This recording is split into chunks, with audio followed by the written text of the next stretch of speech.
'Twas when the world was young and spoke in silent sleeping sighs, that Pyrrhion the wise awoke and formed the stars and skies.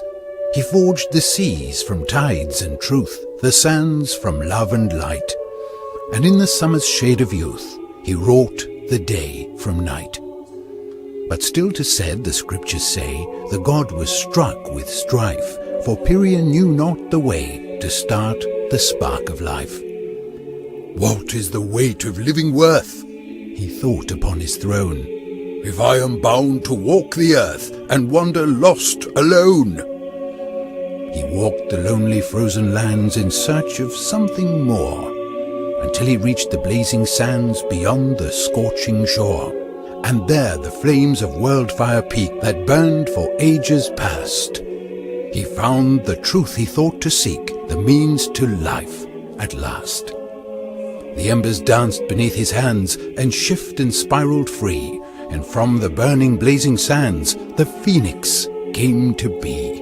Its coat was gold and silver shade, its fires waxed and waned, and in the first the god had made, a part of him remained. And so the tide of time unfurled, and in an age's span the lonely god had filled the world with dwarf and elf and man. But man was weak, and all the odds were stacked against their wills, so Pyrrhion made demigods to keep them safe from ills. To hold them back from pain and plight, to sharpen steel and swords, to keep them safe from beasts at night, was Proctus, Lord of Wards. To heal the sick when plagues had passed, to give them strength and wealth, to help them love and live and last, was Halarin of Health. To barter, toil, and trade with ease, to tote upon a steed, to ferry freight across the seas, was Cepicles of Speed. To guide their jealous zest for more, to will with wisdom's sage, to offer sport instead of war, was Furere, god of rage.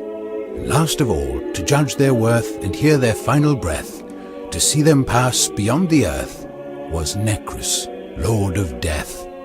So Pyrrhion stood far above and felt his pleasures swell, to watch below with peace and love, content that all was well. Man alike was proud to pray, to praise the god and fate, but just as dawn succumbs to day, so envy leads to hate. To see their maker loved in light and evermore adored, the demigods rebelled in spite and slayed their trusting lord. And all the pain and scorn and strife of hatred twist and swirled, and flood across the land of life, and chaos ruled the world. But far away beneath the light, beyond the burning sky, the phoenix rose from out the night and stretched its wings to fly.